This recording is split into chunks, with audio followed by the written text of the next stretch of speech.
ассалому алайкум дӯстон, шумо дар шабакаи Taj MMA қарор дорем ва мо дар бораи суханҳои Муҳаммад Наимов баъди ҷанг гап мезанем. дар ягон ҷо ба ҳузур шита лайка зер кунед, мо боша видеоролика сар мекунем.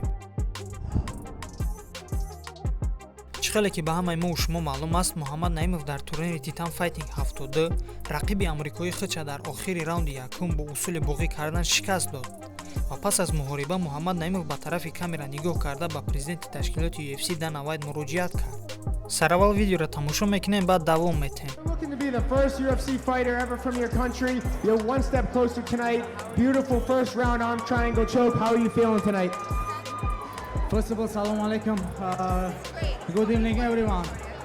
So I'm kind of emotional right now because I lost 2 in a row. I lost very big fights in my career. You know, like everybody, like when you lose, you know who is who. You know, like who is your close friend, who is your brothers. So right now I'm back to the victory. I'm so happy. Hey, Dana White, look. After Contender Series, I take that fight in 10 days. I lied to my manager, to Brian Bassett. I said I'm 60 pounds in 2 weeks, but I was 172. Give me full camp. Put all your featherweight right here. I'm ready with anyone. Max Holloway, Brian Ortega. I don't care. Anyone. Just give me opportunity. I want to show the first fighter from Tajikistan. I want to make history to my country. There is no Tajik fighters. There is no fighter from Tajikistan in UFC. Look at that. Dana White. Sean Shelby, I'm coming. There you have it, guys. Muhammad Naimov is calling a shot for the UFC. Let's hear it up for him tonight. Муҳаммад ба Dana White чунин гуфт: «Эй Dana White, ӯ вақт дар марҳилаи интихобӣ дар давоми 10 рӯз ман ҷанга қабул карда будам. Ман менеҷери худамда дурӯғ гуфтам ки 72 килограмм вазн дорам, аммо ман 78 килограмм будам. ма дар лагери пурратием ва ҳамаи нимсабукони хитона дар қатор монед. ма тайёрам қатъи ҳамаш баромаданда.